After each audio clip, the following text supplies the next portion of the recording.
District of Conservation is sponsored by the Committee for a Constructive Tomorrow, better known as CFACT. To learn more about our sponsor, head over to cfact.org. Thanks for listening to the program. Welcome to District of Conservation. I'm your host, Gabriella Hoffman. This podcast offers a sober examination into all things hunting, fishing, shooting sports, energy, environment, and the public policy surrounding it. And this podcast also specializes in original interviews that you won't hear elsewhere.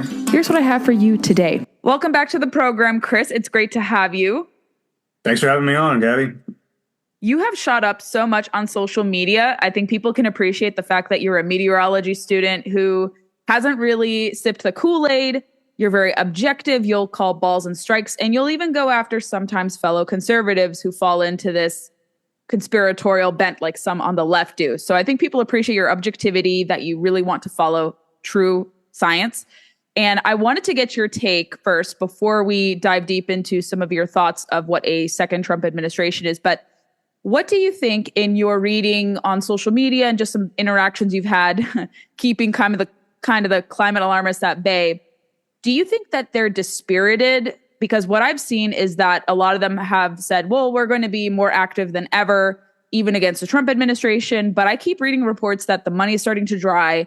Maybe donors are not wanting to fund these efforts much anymore because they see that these predictions never pan out over the span of 20 years. Net zero, obviously, is not sustainable or achievable. So what are the climate activists doing? Are they panicking? Are they regrouping? Sophisticated? What do listeners have to worry about? Well, I think there's a wide range of reactions to Trump's victory in this election cycle. And what's interesting is, especially from climate scientists that are mainstream and trying to push the activist narrative, is I've seen a lot of them have some of the more, I don't want to say fringe because that's kind of an extreme word to use, but some of the more activist academics are out there saying that it's game over for climate and that we're going to be set back so much on global warming, and we're going to have all these catastrophic things happen once we permanently breach the 1.5 degree Celsius limit, the arbitrary limit that the IPCC has plucked out of thin air, which was admitted in the ClimateGate emails. And they're saying that we're headed to 2 degrees warming or 2.5 or even 4 degrees plus warming by the end of the century, all because Trump won.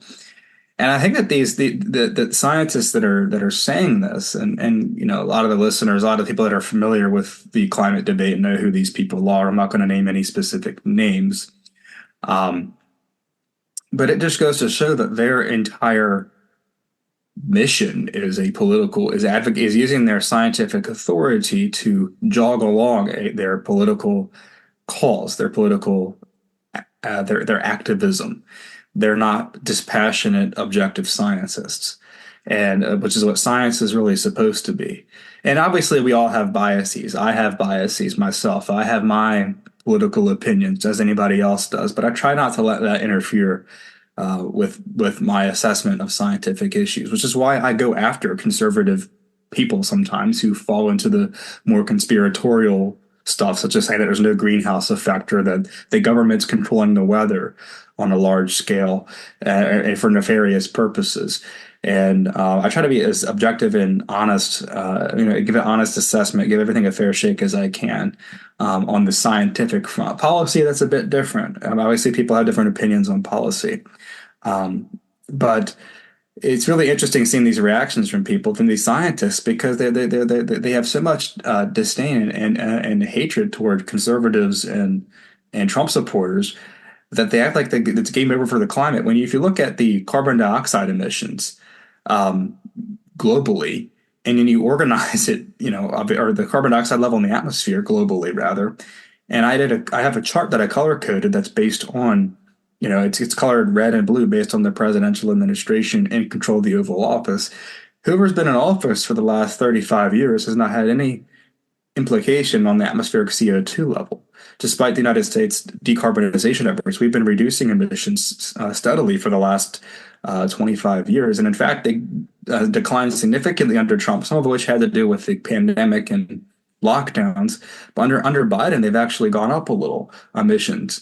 So that's kind of interesting. But overall, look, it has no impact on the atmospheric carbon dioxide concentration, no matter who is in control of Congress or who is in control of the presidency. It has no impact on carbon dioxide emissions. And if we are to assume that that is what drives the global temperature, that's the only factor worth consideration, then, well, we have no impact on it. United States policies have no impact on it. So why are we supposed to spend, well, according to Janet Yellen, $75 trillion through 2050? And then we have to spend was it $3 trillion a year through the next 25 or next what is it 2050, next 25 years. We have to do this climate financing to go to net zero and bankrupt our economy, bankrupt the American taxpayer, because they're the ones that have to foot the bill for this. Meanwhile, China and India continue to produce emissions year after year after year. It goes up and up and up, and they just get nothing but maybe a slap on the wrist from the United Nations. They're not often, they make pledges that we're going to reach peak emissions in 2030 or something, but you can't believe that. This stuff, you can't, they don't abide by the promises they make. These summits are all about making promises everybody knows is not going to be bad. These scientists live in fantasy land. And until China and India do anything, whatever the United States does is going to have little to no impact on the atmospheric carbon dioxide level, much less global average surface temperature. So from the scientists, they're freaking out about this, and it just goes to show that all of their entire motivation is political.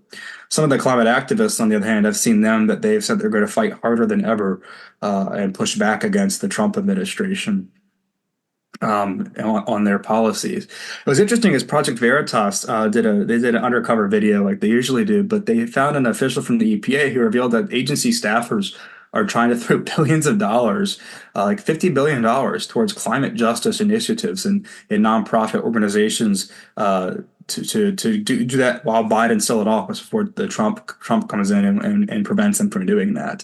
So they're trying to do a money laundering operation through taxpayer dollars to continue their activist thing. And so they're I mean, everybody, even though that they're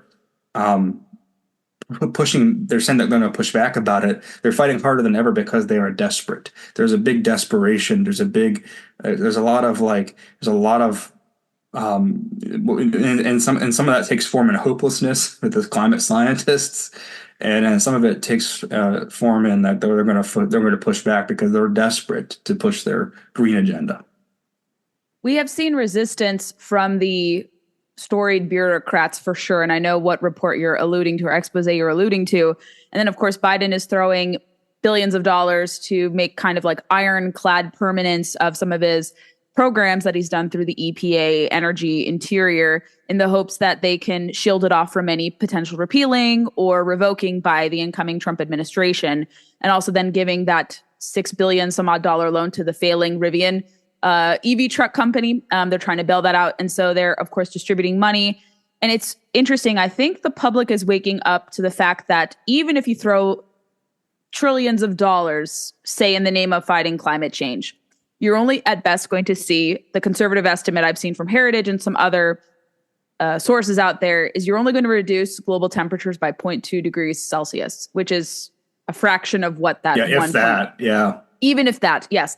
So people who are practical and reasonable look at that and say, is it really worth fighting the climate crisis, the so-called climate crisis in their mind, throwing trillions of dollars, getting no measurable benefit to the environment, and then also seeing the destruction of the economy? And I think people, again, don't have to have difficulty wrestling with that notion because they've seen under the Trump administration before, interestingly enough, there was a balance between economic productivity through energy development and then the shoring up of protection or conservation. We saw through, people don't know this, the Land and Water Conservation Fund, which is a long-standing 5-decade-long program, at least. It's funded by offshore oil and gas royalties. So far, we have not seen offshore wind added to that, but historically, legacy-wise, it is funded by offshore oil and gas royalties. So you have oil production, gas production that is helping to boost parks, trails, waterways, things of that sort. So we already have mechanisms in place to ensure that you can't have overproduction that'd be potentially ruinous to the environment. But even when we are hearing of the shoring up of development, it will be contrasted I would think very smartly with true conservation, not this warping of conservation we've seen under the Biden-Harris administration. So we saw emissions go down under Trump. We saw more and more public lands be open to multiple uses, including recreation, more parks getting access before COVID, especially. And then you had even Biden and Harris couldn't even manage the national parks. They added $9 billion to the backlog of that. I don't know if you're familiar with that issue, but I follow that closely. They couldn't even manage the national park. So what naturalists are they if they couldn't even do that in addition to all their climate nonsense? So let's segue into what we want to discuss about some of these cabinet picks, these 3 cabinet picks. I would say of any issue area, they have gotten so far the least scrutiny. I'm not sure if that's a good thing or bad thing, but it's kind of nice that in these issue areas, I think even some of the critics are like, well, they're actually serious. I may not agree with their politics, but so far they've received very few objections or have very little skeletons in their closet. So which of the 3 would you like to begin with? I think we should start out with Secretary of Interior, because that's a kind of a more broader thing than the focus of energy or the EPA. Yeah, I think that's a great place to start. So North Dakota doesn't really have much of public lands, but it is, I think, the 3rd or 4th largest oil and gas producing state out there. Burgum has not been against fossil fuels, but in his tenure, he has kind of said like, yeah, we're going to pledge to, go carbon neutral by 2050. But he again said it'll take actually oil and gas to achieve that goal. So interesting. He's playing both sides of the coin there. So I don't think he has an animus towards fossil fuels, which is why Trump named him Interior Secretary and also deputized him to be the chair of the inaugural forthcoming National Energy Council. He also has some sportsman credentials.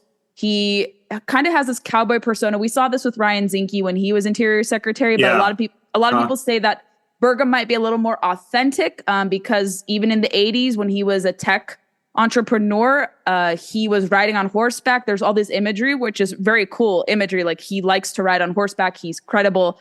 So he kind of brings this authentic persona. He does have a relationship with Bill Gates. I don't think he's going to bring Bill Gates's synthetic meat agenda to the Department of Interior. No, a lot of people were saying that. I don't think he would either. That kind of seems kind of out there from some of the people suggesting it. I think there's other things that he has on his record in his past that I think people have more legitimate concerns over. What are those in your mind? Well, obviously he has been a proponent of some of the green agenda in the past, which you mentioned. And he's been supportive of the United Nations Sustainable Development Goals, putting the state on the path to carbon neutrality by 2030, 2050, something like that. And obviously, he also has. There's been a lot about the proposal to build a 2,500 mile long pipeline for carbon sequestration. So it's supposed to bottle up 18 million metric tons of CO2 emissions per year from 57 ethanol plants across the U.S. Midwest, and they want to deposit that underground in North Dakota.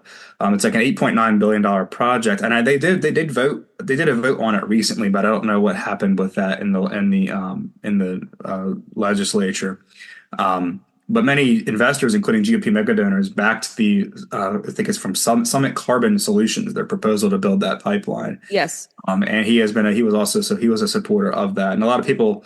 A lot of conservatives, especially those who are farmers, it becomes like a land and property rights issue, and I can definitely see where that comes in, where that becomes a problem, especially since he's been a big advocate for conservation, and when it comes to property rights and stuff and farms and stuff, that seems to be more, environmentally friendly than putting and clearing all that land to put.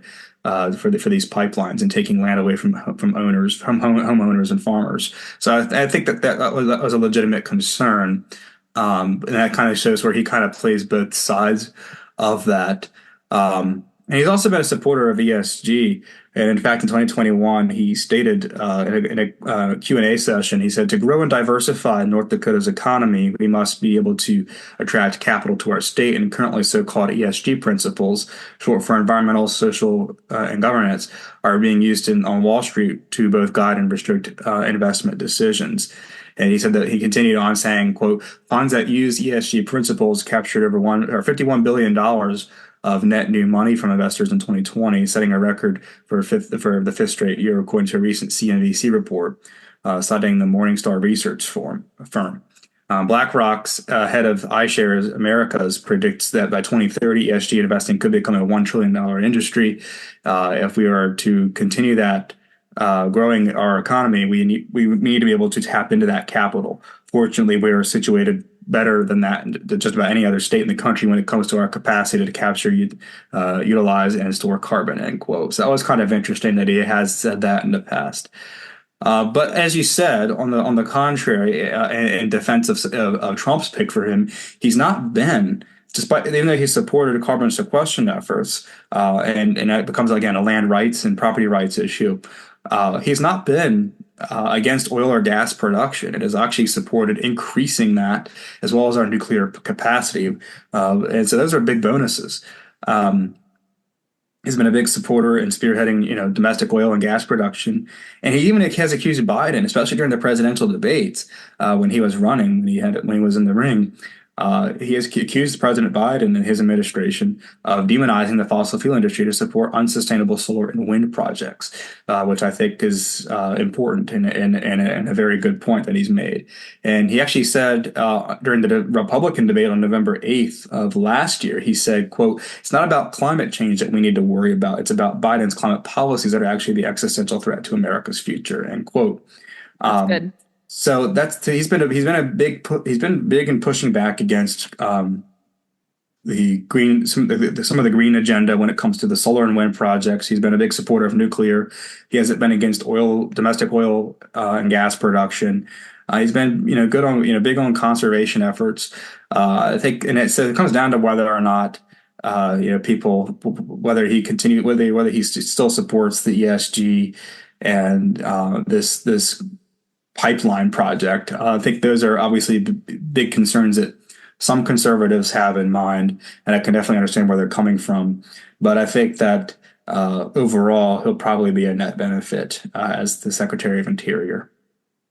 Right. And he also was initially supportive of that Grand Forks deal, which with those kind of questionable ties to China. And then I think he reconsidered once the pushback was so severe in terms of China ownership of land. And that's going to be more so the task of the Agriculture Secretary, the Secretary Designate Brooke Rawlings, who I've heard probably would not support China ownership of land. And I think even across the different land managing agencies, including that which would be under the purview of Burgum, they wouldn't support subverting land to China in that respect. So maybe he was like, oh, this is a great, economic productivity opportunity. And then he probably was like, oh, the pushback is severe. And maybe this was a wrong-headed position.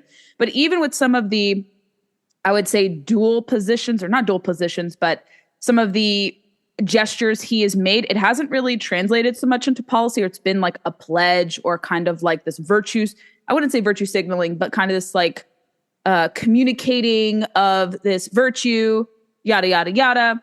And it never materialized into policy, so to speak. So that's why I could be reassured a little bit. But he hasn't really received much of pushback. I've seen from grassroots on Twitter, like everyone is largely fine with him. There will probably be some pushback, but not enough to get him to withdraw. And I think he would then have, like you mentioned, a lot of net positives to him, because I think he can be swayed. Trump is very skeptical of offshore wind. So I have no doubt he'll comply with President Trump to cancel all offshore wind agreements because it's not profitable. I think on the land stewardship side, he's going to bring balance after years of just this virtue signaling, eco grief sessions, climate frying sessions, drag queen park rangers, all this type of stuff that has been really interspersed with the agency straying away from their mission statement. Everything was, attributed to climate. Climate had to come first, not wildlife management or land stewardship or Indian affairs or stuff of that nature, or energy development. It was, worshiping at the altar of climate before everything else. And even center left people, I know from the sporting community, had said like this was even distracting and a distraction of and a betraying of kind of the agency mission. So I think he's going to restore some balance, even with some of the questionable positions he has taken. Again, not so formally, or he maybe renounced that. So I think Trump is going to keep him on a tight leash. And if he doesn't listen to Trump, Trump can always replace him with that. So let's talk about Chris Wright. I think he's probably the most exciting maybe most aligned pick and probably the most, I would say, qualified energy secretary nominee designate ever, because he actually worked in the industry. It's really ridiculous how we'd never had someone who worked in the industry, not a lawyer. Lawyers are great if they're, the good lawyers, but to have someone who actually knows how things function in oil and gas, and he's also very fond of nuclear and geothermal. He's an investor and board of director for Oklo, the small modular reactor company, and also Fervo, which is another startup for geothermal. So I really am excited. I think the most of his pick. I think all are great, but I think he's the most in sync with rejecting net zero, supporting energy abundance, being a steward. He likes nature and conservation too, the right way. So what are your thoughts into him? Yeah, Chris Wright, I think, is probably the best pick, one of Trump's best picks that he's done for his cabinet, because, again, he probably doesn't seem to have any like skeletons in the closet, and he's probably one of the most qualified people for the positions that he has chosen. Obviously, the current Secretary of Energy is just Jennifer Granholm, and she has no background in environment and energy or anything like that. She was the 47th governor of Michigan from 2003 to 2011. Before that, she was the 51st attorney general for the state between 99 and '03. And obviously since February 25th, 2021, she's been the Secretary of Energy. And she doesn't have any formal education, and she doesn't have any formal education in anything related to these matters. She graduated. She graduated from Harvard Law School, and she had a degree in. I forget what her formal background is, but I know one of the things that she had was French, and I think one of them might have been political science. I'd have to verify that. But she has no background in anything related to environmental science, earth science, meteorology, nothing, or anything in terms of energy. And so she's not very qualified to be energy secretary, despite the fact that Biden picked her. So I think this is a major turnaround with Trump appointing Chris Wright, in that he's CEO of a natural gas and oil fracking company, and so somebody that has gotten to that status obviously knows a lot about energy and investing. And Wright has, as you mentioned, has also been a big supporter of nuclear power and has praised it. And he also has pushed back against climate alarmism. I remember, let me see if I can find it real quick. But he was doing a congressional testimony, and this Democratic representative pushed back against him. And it's Sean Casten is his name, and he said that Chris Wright is a science denier, is a climate change denier, and that science is real, climate risk is financial risk, and it's time that we acknowledge it and protect consumers. And Wright, and that was in response to Wright saying that there's been no global scale increase in extreme storms, including hurricanes and tornadoes. There's been no increase in floods and droughts or anything like that on the global scale over the last 50 to 100 years. And the Representative Sean Casten from Illinois, their 6th district, he said that was in the testimony. He said that was misinformation. He said that Wright was spreading misinformation. So I responded to the representative saying that that Wright was actually, despite him being, and I can understand from a climate standpoint, maybe being the CEO, obviously of Liberty Energy is a conflict of interest potentially, but that doesn't change the fact that what Wright said about extreme weather events and climate change is correct. There's been no increase in the number of hurricanes or intensity of them, or tornadoes, droughts, and floods. Even the IPCC report, the latest scientific assessment report, AR6, acknowledges that. And so that's important. And I think that that's going to be a key thing in fueling U.S. domestic energy production, oil and gas production, as well as potentially trying to increase our nuclear capacity through 2050 or so. I think that would be a good. I think that this is a really good pick on Trump to choose right, whether or not he is. The fact that people are accusing him of being a fossil fuel shill doesn't matter, because this is energy, and he knows energy, and that's important. I'd rather have somebody that was a part of the solar or wind industry be the Secretary of Energy, somebody that actually understands energy, to a degree, than somebody like Jennifer Granholm, who's the current secretary. So I think somebody that has a background in energy or environment of some level is more qualified for the job than the current office holder. So I think that Trump did really good in picking Chris Wright, for this position. Yeah, and she had a lot of conflicts of interest with that Proterra electric bus company. And usually, if, let's say, a Trump nominee or Trump cabinet pick was presumed to have conflicts of interest, they already would have been out. But she was able to stay all 4 years, no problem, even with glaring conflicts of interest there. Yeah. And so, yeah, I think his pick, he will definitely divest from any company he has holdings in. I think he's going to stay true to that so he doesn't, attract unwarranted scrutiny. So that's what we can expect. And he just seems like a very interesting character. I remember what he did responding to North Face going after another oil and gas company, a midstream company out of Texas. I loved that video pointing out the hypocrisies of North Face saying we hate fossil fuels, but their jackets are made of petroleum or petrochemical byproducts, which is so funny. So, and I think he once demonstrated it was safe to ingest something, some petroleum byproduct. He drank or ingested something, and he's like, I'm okay. I mean, that's a funny demonstration that he did. But no, he is true to form, and I really am excited for his pick. Let's also, go ahead. I mentioned Jennifer Granholm. I was actually correct. She has a background in political science and French. So I did. She has a BA in that from the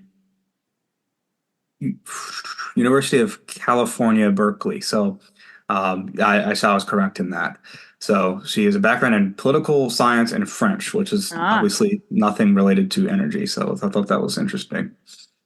Not surprising. Biden had selected people who may have liked issues, like Pete Buttigieg was chosen to be transportation secretary because he liked choo-choo trains, I think because she loved clean energy.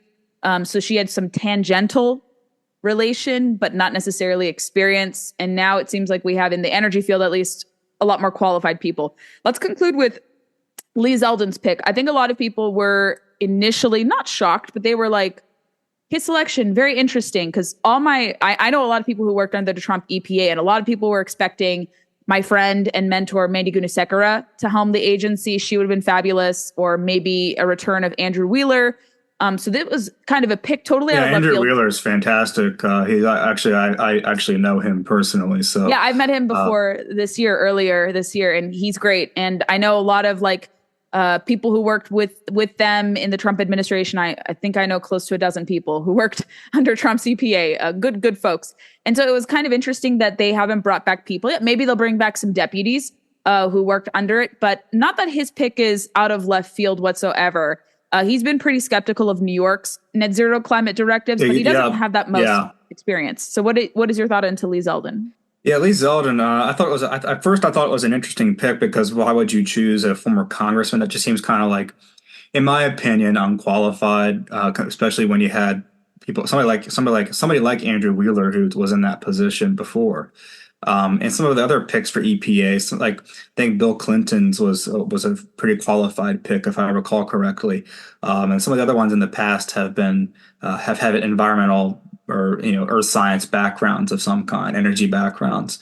But the more I did research on Lee Zeldin, the more impressed I was because he's been on I think Fox News and other outlets multiple times, where he has been very coherent and articulate in pushing back against the net zero policies from the Biden administration, as well as the policies from New York government itself, and how that these policies are a much bigger threat to American welfare than climate change is. And he's laid out his case very coherently and very well. And so even though he's just a former congressman, I think that he actually will do a pretty good job in this position if he holds true to his convictions. And I'd like to see what he could do with the state of science and trying to get it back more on to be based on, objectivity than more feelings and emotions and Correct, some of the stuff toward like the current EPA. They're trying to, again, they had this $50 billion in financing to climate nonprofits and other organizations that are these climate justice initiatives, which are very ridden with left-wing propaganda and agendas. So I think that it's kind of funny because if they're going to accuse Lee Zeldin or any of the other picks of being partisan, look what the EPA is doing right now. It's partisan.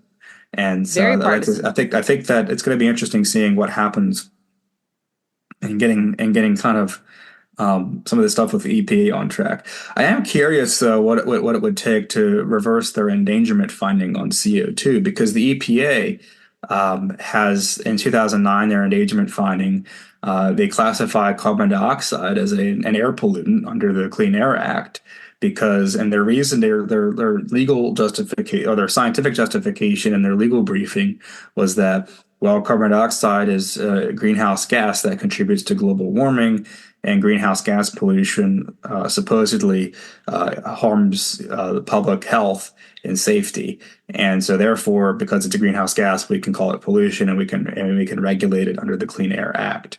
And that was obviously an Obama era report. And if by that measure, then water vapor would be a pollutant because it's the most powerful and abundant greenhouse gas in Earth's atmosphere. It has a wider range of infrared wavelengths that it absorbs on the electromagnetic spectrum, and it also composes 1% to 4% of the atmospheric volume percentage, depending upon the day and region. It's far more than carbon dioxide, which is 0.04%. So, and it has less, and carbon dioxide has less wavelengths at which it absorbs photons of radiation and emits them. So I think that it'd be interesting to see what can happen with that. But I don't know. I'm not going to get my hopes up because I know there's obviously a lot of bureaucratic red tape, especially deep within these agencies. And I think that conservatives, when they're overly optimistic about climate outcomes and how the trajectory of science can go one way or the other with some of these picks, and trying to get us back on track with the way science used to be. I'm not as optimistic in the long run, because a lot of this is bureaucracy, these lifelong positions that don't get changed out through presidential administrations. Leadership's important, but what really comes down to it is the meat. What's below the leadership? What's going on deep within these agencies, and how that stuff is controlled? Because that's also just as important.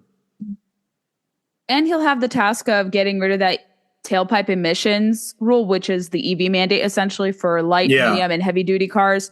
And like you talked about with all these environmental justice, racial justice grants, Chuck Grassley did an investigation, found unsurprisingly that 94% of them went to overhead pay, extraneous expenses, wasteful spending, essentially. So of course they don't work as intended. And we'll definitely see a lot less of that.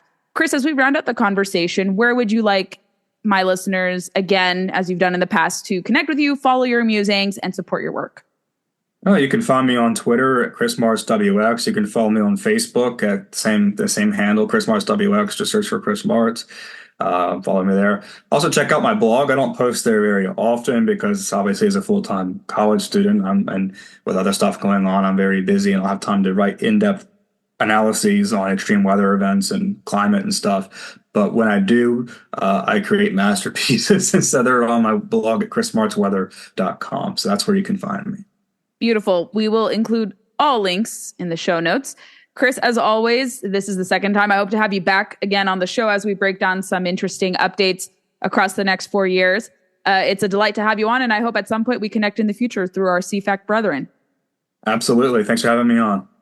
If you enjoyed this installment of District of Conservation, I would love to know your feedback. Send it my way. Please be sure to leave us reviews on Apple, Spotify, or wherever podcasts are played, and also check us out on Facebook, Instagram, and Twitter to never miss a beat nor a guest announcement. Thanks so much for listening to District of Conservation. I hope you have a wonderful day and please share the podcast to those who may be interested in learning more about these critical natural resources, environment, energy issues.